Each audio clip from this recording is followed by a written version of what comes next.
जय जगन्नाथ। जब हम पैदा हुए ये जग हंसे हम रोए, ऐसी करनी कर चलो हम हंसे ये जग रोए। जय जगन्नाथ। प्रिय दर्शक बंधु, एई जो अमर दोहा भारतर पुरातन पवित्र प्रसिद्ध सन्थ कबीर दासंकर आपण माने जानिथिबे। गजपति महाराजंकर आह्वान रे श्री जगन्नाथ महाप्रभुंक स्वप्नादेश क्रमे सन्थ कबीर उत्तर भारतरू आसी श्रीक्षेत्र पुरी रे मठ करथिले, भगवानकर सेवारे थिले। से महापुरुषंकर एक अलौकिक घटना आसंतु आलोचना करिबा। भारतर प्रसिद्ध पंडित पद्मनाभ चट्टोपाध्याय ना शुणिले काशीर पंडित माने मध्य चमकी उठंती।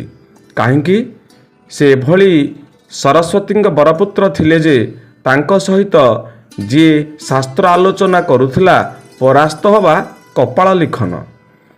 तांकर आउ गोटे मध्य धारणा थिला, जो पंडितंक सहित से शास्त्र आलोचना करुथिले तांकु परास्त कला परे सेही शास्त्रटी को तांको ठारू नेई आसुथिले एवं हस्ताक्षर रे पद्मनाभ चट्टोपाध्यायଙ୍କ ठारू परास्त हेले बोली गोटे स्वाक्षर करि नेई आसुथिले। एभली गोटे सुंदर फूल सगड़ी सजाई भारतर विभिन्न राज्यरू पंडित मानकु हराई सेमानଙ୍କ ठारू नेई आसिथिबा शास्त्र को शिष्य मानक सहित धरी नगर परिक्रमा करुछंती। उद्देश्य समग्र भारतर विशिष्ट पंडित भावरे पद्मनाभ चट्टोपाध्याय किभली पुरस्कृत हेबे राजांक द्वारा एई लक्ष्य नहीं से पहुँचिले काशी बनारस। महाप्रभु जलेश्वर भोलेश्वर कपाली विश्वनाथंकर पवित्र जीवंत पीठ जोंटी कहा जाए विश्वनाथ ठाकुर को आकुल निवेदन कले भगवान निश्चित शुणती। महाप्रभुंर शैव पीठ एवं पुरातन विख्यात पंडित मानकर स्थान काशी। से विचार कले काशी पंडित मानक निश्चय शास्त्र विवाद रे परास्त करिबी। एथिपाई एक से लेखा प्रस्तुत करी निवेदन पत्र जणाइले। काशीर पंडित माने तांकर विराट शास्त्र आरूढ़ होइथिबा फूल सगड़ी को देखि आश्चर्य केवल हेले नाही, मन भितरे मध्य शंका रहिला जे काशी पंडित पृथ्वीर विख्यात पंडित आमे जदि हारी जिबा ताहले कौन हबो। पद्मनाभ चट्टोपाध्याय को साक्षात्कार रे जणाइले, हे महाभाग, आपण गोटे दिन अपेक्षा करंतु, आसंता काली आमे आपण को निर्धारण करी कहिबु केउं दिन शास्त्र आलोचना हेबो एवं केउं शास्त्र विषय आलोचना हेबो एवं आम मध्यरे किए आपणक सहित तर्क सभारे बसिबो। आमको गोटे दिन समय दियंतु। पद्मनाभ चट्टोपाध्याय राजी हो गले, किंतु सेमाने आलोचना करिले एया, चाल ज्ञान इच्छेते महेश्वरात्, विश्वर सकल ज्ञान भगवान श्री महाप्रभु महादेव ठाରୁ आसीअछि। आपण रामायण शुणंतु, सेठी पार्वती सहित रामचरित आलोचना करुचंदी महाप्रभु सदानंद महाशिव सदाशिव। आपण भगवत रे मध्य कहा जाउची जे मम आत्मा च शिव, तेणु ज्ञान ब्रह्ममयं वेदांत वेद्यम शिवम। तेणु से महाप्रभु काशी विश्वनाथ ठारे पंडित माने गुहारिया पड़िले, हे महाप्रभु आमर लाज रखंतु। तेणु शून्यवाणी हैला, भगवान को स्वप्नादेश हैला। काशी विश्वनाथ अंतर्वेदीरू जणाई देले जे बनारस ठारू काशी विश्वनाथ मंदिर ठारू अदूर रे जड़े अमायिक निरहंकार सरल सन्थ रहउचंती, से सिद्ध महात्मा मध्य अटंती, से सन्थ कबीर। तेणु वेशभूषारू साधारण जना पड़ुथिले मध्य हृदय प्रचंड ज्ञान तांकु नेई आस, सीए निश्चित भाव रे ए पंडितर गर्व को खर्ब करदेवे। प्रातः काकलीर मूर्छना सुनेली सूरज जीवनर नूतन स्वप्नर मुरुज आंकी जेतेबेले सिंदूरा फाटिला पूर्व आकाश रे समस्ते जाग्रत हेले।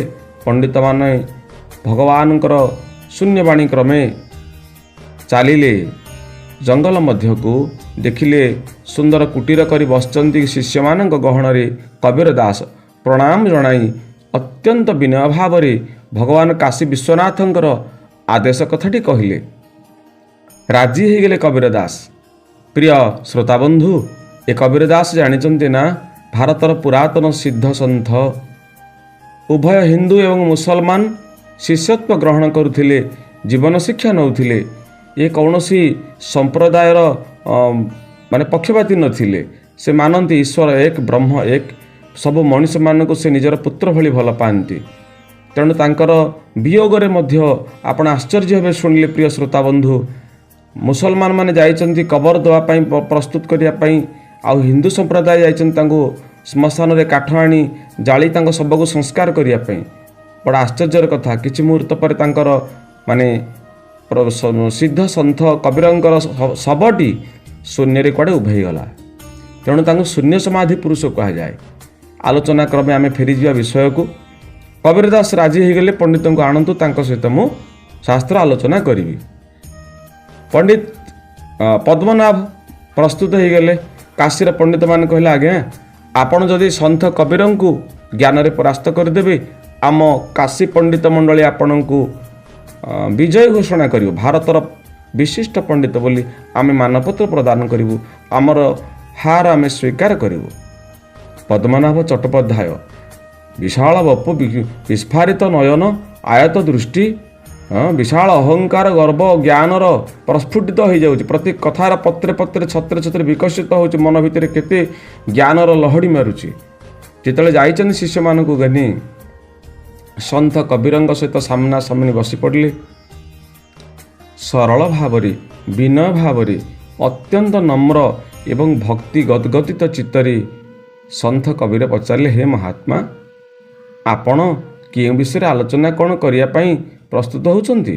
पद्मनाभ पचारे आपण अष्टादश पुराण आगम निगम निरुक्त छंद व्याकरण वेद वेदांत जहाँ पचारे जो विषय कह प्रस्तुत। सन्थ कबीर कहले मो मनरे कौन सी प्रश्न ही ना मु प्रसन्न अच्छी। केड़े सुंदर कथा कहले श्रोता बंधु जा मनरे बहुत प्रश्न थाए ना ता मनटा सदाबले अप्रसन्न रहिबो विषाद रहिबो संदेह शंका रहिबो। सन्थ कबीर कहले मोर कौन सी शास्त्र कौन सी देवादेवी चरित्र नहीं भगवान कौन सी प्रश्न ही मो मन तो आसुनी मु आपन कौन पचारि मु प्रसन्न अच्छी। बड़ अड़ुआरे पड़े पद्मनाभ पद्मनाभ पचारे ताले मो विषय किसी पचारि नियंतु मोर व्यक्तिगत ज्ञान संपर्क अभिज्ञता संपर्क मो विषय आपड़ किसी परिचित हूँ मु आपण सहित किसी परिचित हेबी आम उभय उभय व्यक्तिगत संपर्क को लेकिन आलोचना करिपरिबा सेथिरु मध्य आम ज्ञान स्फुरण करिपरिबा। सन्थ कबीर पदे पचारे अच्छा पंडित जी आपने ये जितने सारे शास्त्र बैलगाड़ी पर लेट के लाए हैं आपने समझ समझ के पढ़ा या पढ़ के समझा? बस इतना मेरे प्रश्न है आपके लिए। आपने पढ़ के समझा या समझ कर पढ़ा? आपने शास्त्र गुड़ा सब पढ़ी पढ़ी बुझी सारे ना बुझिकी पढ़ुचंती? यार उत्तर पद्मनाभ चट्टोपाध्याय हृदय भितर आलोड़ित होला विचार कले चिंता कले चिंतन मंथन रोमंथन करी हाथ जोड़ी कहले हे महाभाग यार उत्तर मु आसंता काली देवी वर्तमान मो पाखे ना किंतु आसंता काली आपण प्रस्तुत तो? सन्थ कबीर कहले मु निश्चित प्रस्तुत। कह जाए ना सिद्ध जोगी केबे न बहंती आडंबर ध्वज तेणु तांको चिन्हिबा नुहई सहज। भारतर प्रख्यात सन्थ नीरव रहिले परदिन तथापि से हार मानि नाहांती। पद्मनाभ गोटे वृक्ष मूल सी आसन पारि रही संध्या आलती सरीगला विश्वनाथ ठाकुरंकर राति आसिला भगवान सदाशिव चिंता कले एभली एक सरस्वती बरपुत्रंकर मंगल केमिति हब सहजरे ते मानुनी। कबीरंकर ए ज्ञानर उत्तर तो से दे पारि नाहांती प्रश्नर तथापि मन भितर तांकर ज्ञानर प्रचंड अभिमान तेणु तांको पय एक अलौकिक दृश्य सृष्टि कले प्रभु विश्वनाथ। कौन कले ना गछ उपरे चारोटी प्रेत बसिचंती देखुचंती कथबार्ता शुणी पारुचंती पद्मनाभ चट्टोपाध्याय।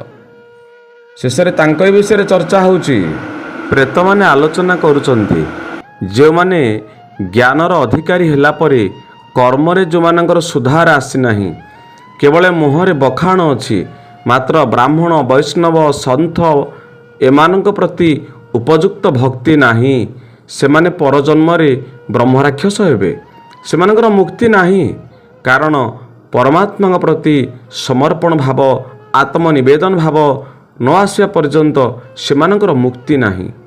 तेणु ଏ କଥାପଦକ ଶୁଣି ଚମକି ପଡ଼ିଲେ ପଦ୍ମନାଭ।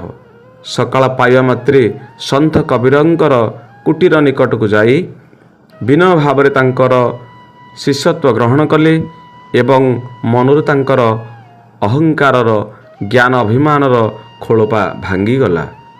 ତେବେ ଏଭଳି ସନ୍ଥ କବୀର ପଦିଏ ପଦିଏ କଥାରେ ଅନେକ ଜ୍ଞାନର ମନ୍ଦାକିନୀ ପ୍ରବହମାନ କରାଇଛନ୍ତି।